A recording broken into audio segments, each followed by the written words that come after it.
Hello everyone. Hey, welcome back to Lovely Modification.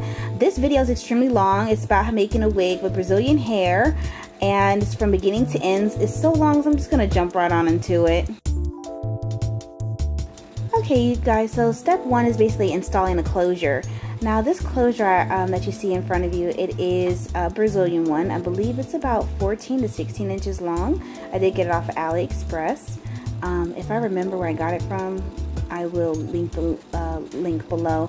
But as you see, I'm cutting off the excess lace, and I'm using two clips to hold the hair back so I can see the front part of it very clearly, where I can see where the hairline goes.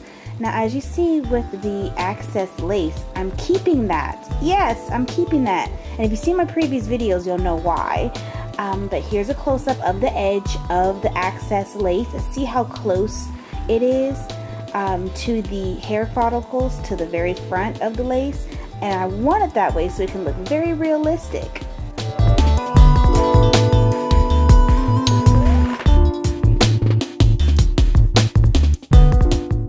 Okay, you guys, so next I'm going to use my silver clips, and I'm going to clip the closure at the loose ends so all the loose ends are not waving all over the place, and I'm going to spread it a little bit so it can lay flat, because I'm going to sew it down next. And as you see, the net weaving cap I'm using is the deluxe weaving cap. I got that from my beauty supply store, just $3. I'm going to sew each side on one at a time. So you're going to see me going back and forth. Now what I do, I leave about 1/2 centimeter off from the weaving cap off the edge so it can lay natural for me. I do this so it can lay completely down, and I'm also able to sew this wig on, because I do sew this wig on. You can also add clips too if you wanted to, but that's beside the point. So as you see here, I'm doing this very delicately. I'm starting on each side. So I sew on the other side, and now I'm doing on the other side. And I literally have 2 threads going in at once. Well, not simultaneously, but like a little bit on one side and a little bit on the other. And I'm just weaving it on through. Now when I pull it through, I do wrap it around the access thread. So every time I pull it through, it creates a knot, and so it's very secure. So by the time I make it all the way down, you're going to see it very, very secure. If you see that thread pattern once I pull it through, and I'm switching on the other side. And the reason I do this method is so it can stay down tight, because it has to lay flat, and you can't. Some people do it one side at a time, like one side and make it all the way around. I don't do that. I do 2 sides at a time so it can lay flat. And I do this also for accuracy as well, because you want it to stay flat. And I don't cut my weaving cap underneath, so I can sew it down underneath the closure under the access weave when I braid it down in the front.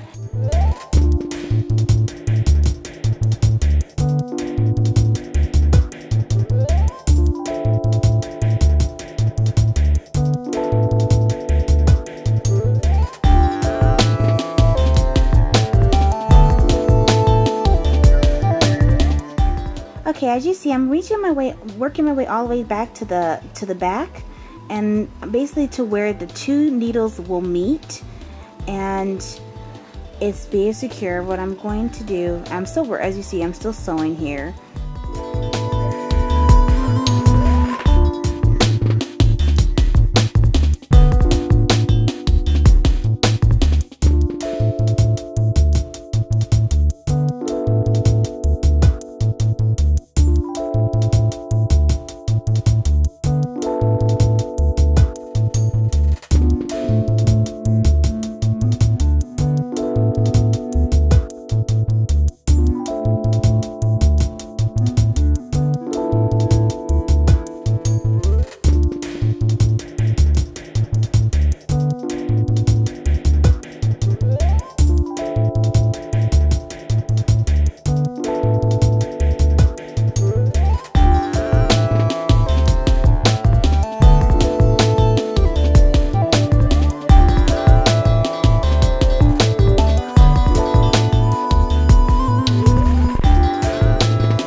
Okay, as you see, I'm still sewing, and what I did was I cut the excess thread, and I'm tied into a knot, and I'm just going to cut the rest off.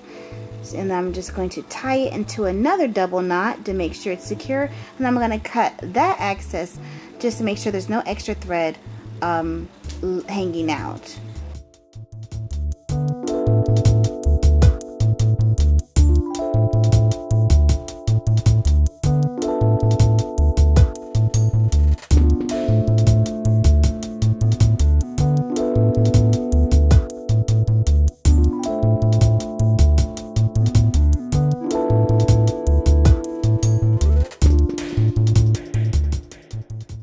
Okay, so as you see here, I have finished sewing, and I'm taking out the clip so you can see a very good view of how the closure looks.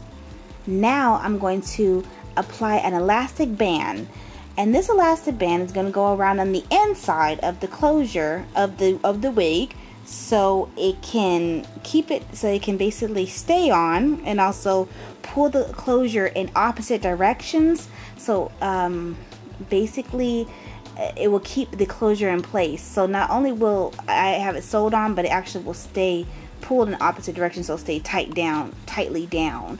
I basically got this elastic from Walmart, and I got it black because the weave that I'm using is a 1B to a 1, which is a black color. So I really got it to match the weave that's underneath, because I don't want a yellow one when my hair is black and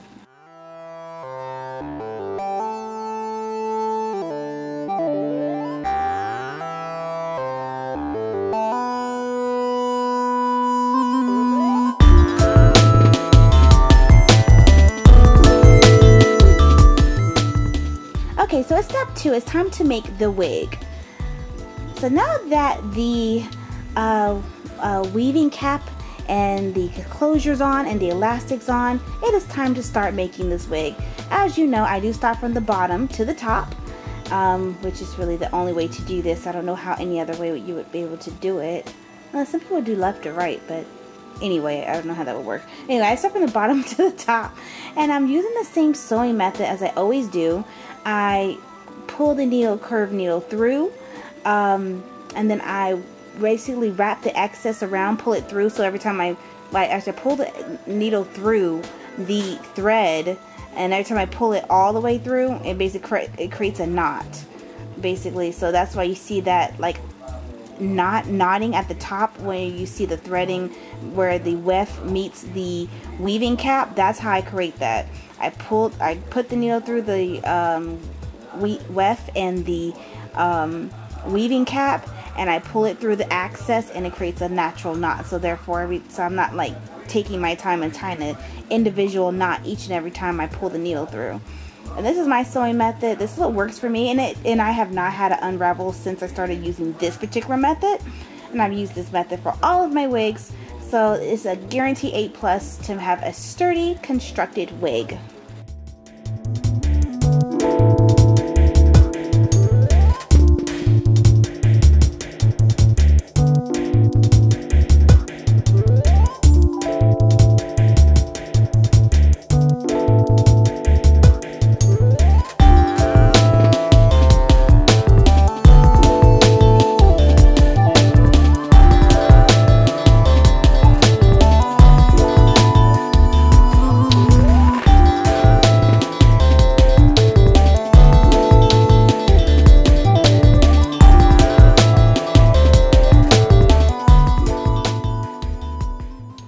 As you can see here, I have a very close-up of my sewing method, and I do cut off my adjusters. You do not have to do this. The only reason I do this on my sewing, on my weaving cap, is simply because my head is extremely big and I don't need the adjusters. I actually need more room because with my head being large and then my braids being underneath the weaving cap, it creates more room, so I just need the extra space, but you don't have to do that.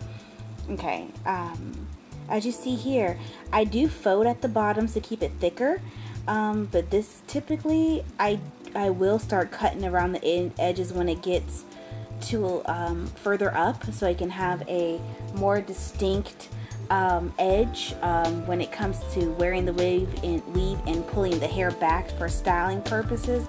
So but you don't have to do that. Like if you're making a wig for somebody else, typically they don't like their hair cut, so it's basically up to the preference. I typically cut the edges when I get to the ends once I get further up, but I fold them at the bottom.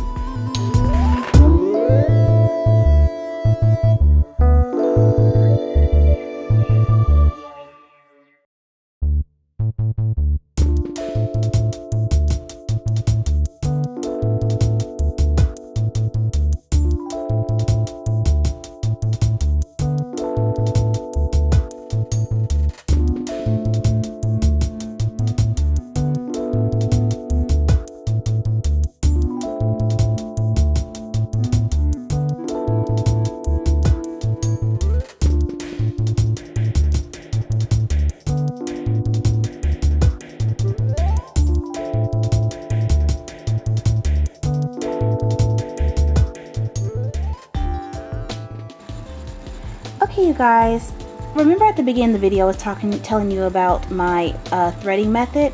Well, here's a more detailed close-up of it.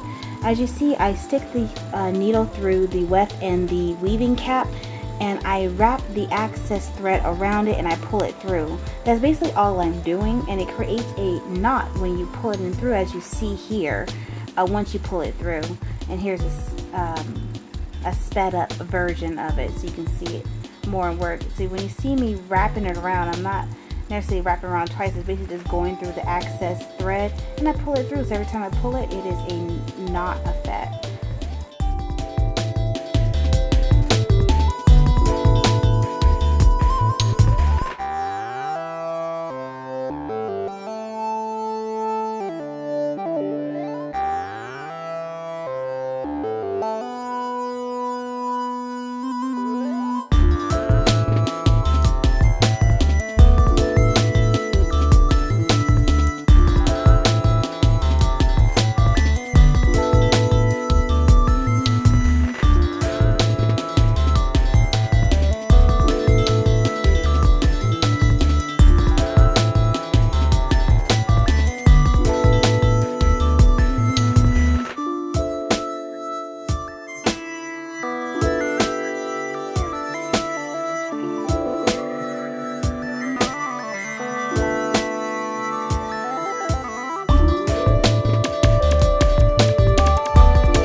Okay, you guys, as you see in this clip here, I'm coming closer and closer to the edge, and it is closer towards the top of the closure where the closure meets. And as you see, I am basically doing a double knot before I go to the edge because I'm about to cut this. Now as you see, I'm sewing it kind of curved up like a L shape because I want it to lay right. And I did cut the needle because I ran out of space, so I'm doing a double knot and then I'm cutting the excess off.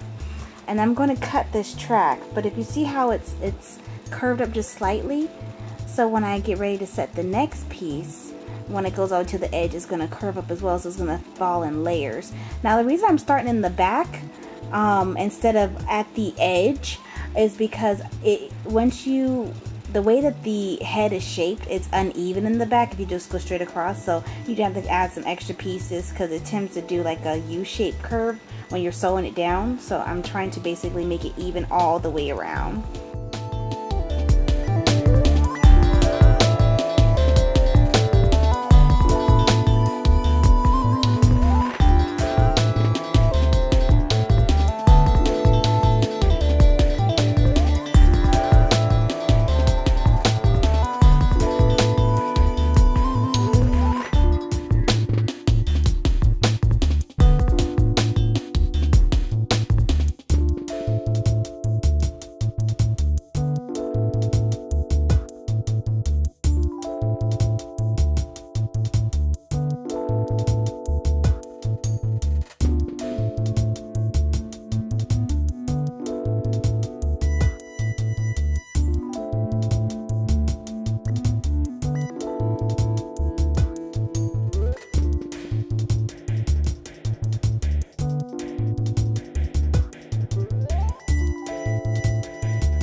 as you see, I'm getting closer and closer to where the closure meets with towards the top, basically. And I am, if you ever notice the way I'm sewing it, I'm laying the track down and holding it with bigger curved needles so I can see where I want the track to lay before I actually start sewing. I know you probably noticed this already, but I just wanted to point that out as well.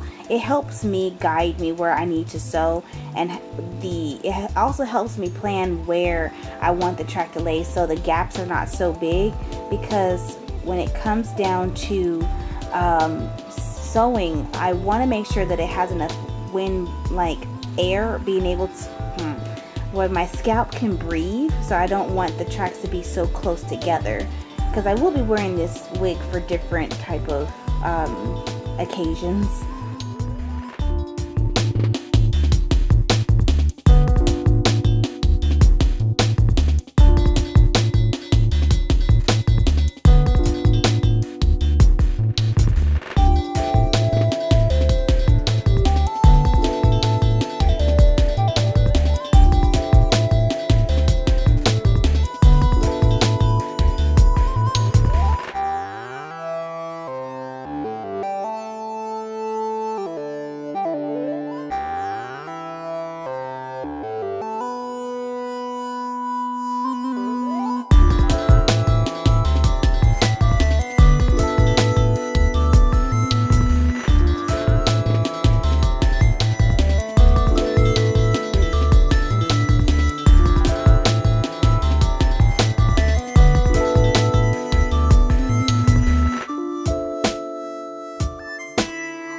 Okay, as you see here, I'm getting up closer and closer to the tippy top.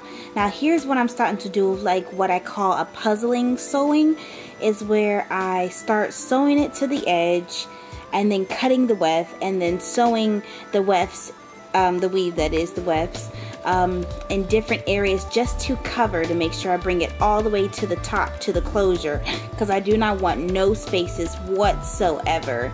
So it's more like puzzling, because it's like a cut and paste kind of thing, kind of method, but with sewing weaves. As you see, I'm starting it right where there's space, and I'm just going to sew it all the way to the tippy top without leaving big gaps from the first weft to the second weft, but I'm basically filling in the gaps with the tracks of weaves, also known as the wefts.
Okay, so as you see here, I'm at the tippy top. I'm sewing my last track down and cut it, and I'm brushing it to make sure there's no extra areas down. I'm making sure I cut off all of the needles, tie them down, and cut off the excess, and then I am all done. Okay, so who's ready to see the finished product? Okay, so here's what it looks like from the back. And just to let you know, the lengths I've used, it's a 14, 16, and an 18. And the closure is either a 14, I think the closure is a 14 or a 16. So it all looks very full, and I used 3 bundles basically, and there's the finished product. Okay, you guys, well, keep in contact with me. I got a Facebook, Twitter, Pinterest, and I also got an Instagram too, and that is in the information box below.